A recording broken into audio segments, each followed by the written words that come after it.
behind closed doors and said, we can't do this to do this work.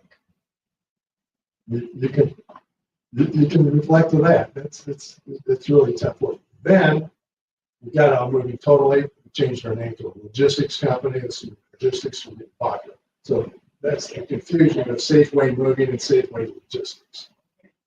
How old were you when you came to the law? I was, senior year in high school. I went to a Fellowship of Christian Athletes National Conference. So I was not brought up in the church. My parents sent me to a Methodist church on Sundays and to a Sunday service. They didn't go.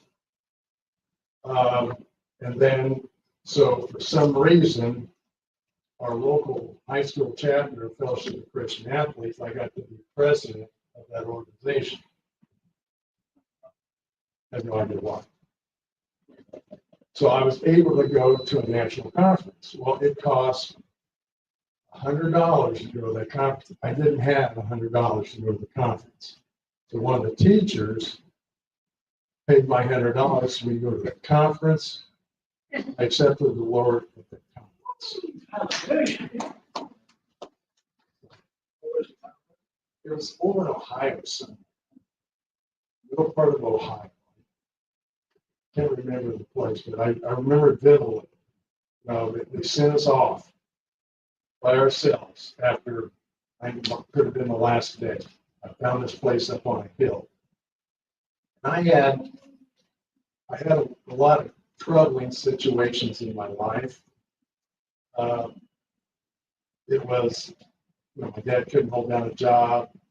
There were four of us kids. I was a good athlete in high school. Was captain of the teams and the MVPs and things like that, but I never had the clothes that the other kids had. It really wasn't in that group of other athletes. And my dad was verbally abusive. And so I went up on that hill and I prayed that the Lord come into my life. It changed dramatically. Now, I didn't have any follow-up. Right back to high school, same situation. Went to the Fellowship of Christian Athletes meetings, did all this and that. But what I did learn at the conference was pray about everything that you do. And that was my junior year, my senior year. Everything that I prayed for came true.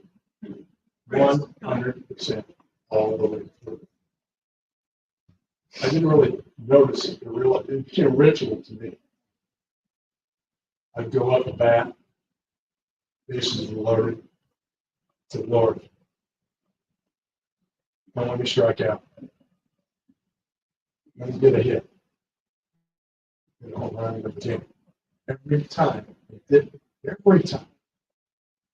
I had a fantastic year. And the same other time, I found myself in difficult situations that you kind of get into in high school and stuff. I turned to the Lord. But as soon as it would happen and I'd see success, I forgot about it. Graduated from college, got married, had our first child. My wife became born again before I did, reborn. And she was just totally on fire. She was an Italian, hot-blooded Italian, and always spoke her mind and did in confrontation, drop of a dime. She thought something was right, boy, she would be right there. And then I saw such a change in her. What in the world's going on? Keeping cool, she was keeping. So then I recommitted myself to the Lord. at a Jimmy Swagger meeting. That was probably about 23. And then at 20,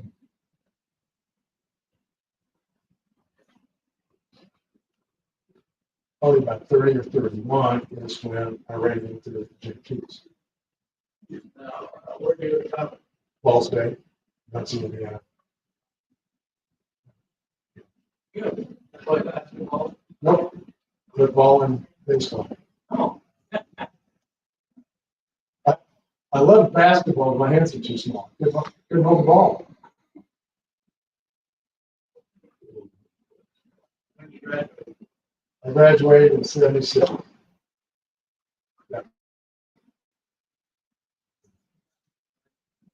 Yeah. Well, thank you, everybody. Thank you for coming to this meeting, and hopefully you will leave with more than what you came. Thank you.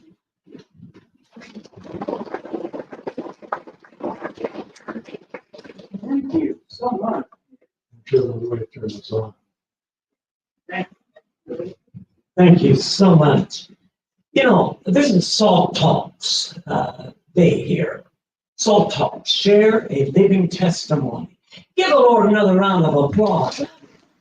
Things about his life that I never knew. Now, my question is, how can we now, how can we get those made? Well, we need to and have see what we'll do, because that is a powerful message there. Well, start the ball rolling. I'll give you an order. I'd like to take it back to the church there and have an order here, whatever. We'll just see what we can do. But Ed, I want to thank you from the bottom of my heart for you just sitting down in the living room of our hearts. That's what my mother taught me to do when you're sharing. Just sit down in the living room of people's hearts. I like that picture. And I tell you what, Brother Bob and I use that a lot, to be relaxed in the presence of the Lord with that one person that is there with you.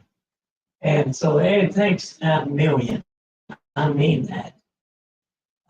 Because I was taking notes. See, the only way you can really learn more is take notes. We should have some extra tablets here. Well, there is a little thing. And I always take notes. One time, it was Brother, he's a professional, Dave Ramsey. You know, his whole thing about finances and everything. And he said, how come you know so much? He said, I listened and I write it down. All right? I listened and I write it down. And that's how you can become smart. And you know, we wouldn't have the Bible today if someone didn't listen and write it down. Folks, think about that. That's big. And so thank the Lord for that. Now, we want time for fellowship. And this is just going for 40 minutes or so. What I want you to do is find someone and ask them questions about their life. Okay? Tell me something that would be interesting about you. And find someone for the next about 40 minutes, 45 minutes, and just talk. Because we need to do more talking and sharing our hearts together. So it's Salt Talks. Share living testimony. Well, then you're going to have opportunity to hear Pastor Mel share about a bright future for ACT. At 3:30. Yeah. What time is it now? 2:50. At 3:30. That gives us 40 minutes. All right? And I'm going to have Salt talks me. We'll see where it goes. So God bless you. Enjoy your salt talk.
Back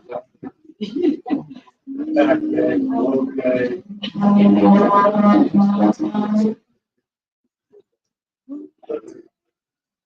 You saw some that.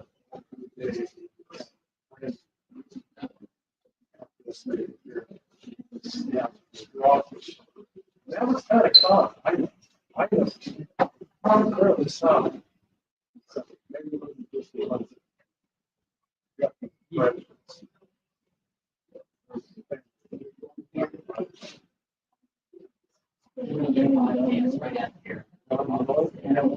No, yeah. Okay. What you listen to? Yeah.